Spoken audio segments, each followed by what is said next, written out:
જેને ભગવાન વરદાન આપવા માંગતા હોય એને દ્વારિકા મોકલે છે. ભગવાન શ્રી કૃષ્ણ અહીંયા સંપૂર્ણ કળાઓ સાથે રહે છે. ગોમતી સાગરને કિનારે સંગમમાં સ્નાન કરી ભગવાન શ્રી કૃષ્ણનું પૂજન કરનાર, ભગવાન શ્રી કૃષ્ણના દર્શન કરનાર, દ્વારિકાના અધિપતિના દર્શન કરનાર બધા પાપોથી મુક્ત થઈ જાય છે. દ્વારકા આટલું જ બોલે છે. એ પોતે મુક્ત થાય છે અને જેને લઈ આવે છે બધા મુક્ત થઈ જાય છે. કળિયુગમાં માતાની કુખે જન્મ લઈ જે મનુષ્ય કીટ પતંગ કોઈ કીડાઓ પણ જો દ્વારિકામાં આવી અને ફક્ત દ્વારિકાધીશની ધજાજીના પણ દર્શન કરે છે ને એ પણ મુક્ત થઈ જાય છે, એવું સ્કંદ પુરાણ કહે છે.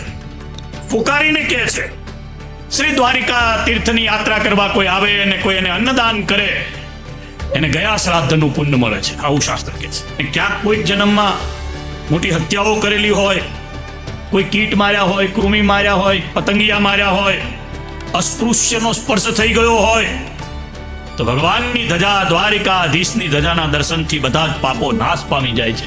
જે શ્રી દ્વારિકાધીશની દ્વારિકાપુરીની જય બોલે છે એની સાથે એના બધા પાપો નાશ પામી જાય છે. ભગવાન શ્રી કૃષ્ણનારાયણનું દર્શન ભાવથી તમે કરો, અનેક જન્મોના પાપ લય પામી જાય છે.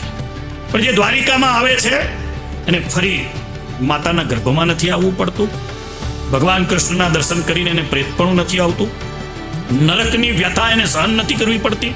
કોઈને બ્રહ્મ જ્ઞાન મળી જાય, કોઈને ગયામાં જઈને શ્રાદ્ધ કરે જે પુણ્ય મળે, કોઈને ગાયોનું રક્ષણ કરતા મરી જવાથી જે પુણ્ય મળે એ દ્વારિકામાં તમે 7 દિવસ વાસ કરશો ને એનાથી તમને મળવાનું છે. આવું મોટું પુણ્ય લખે.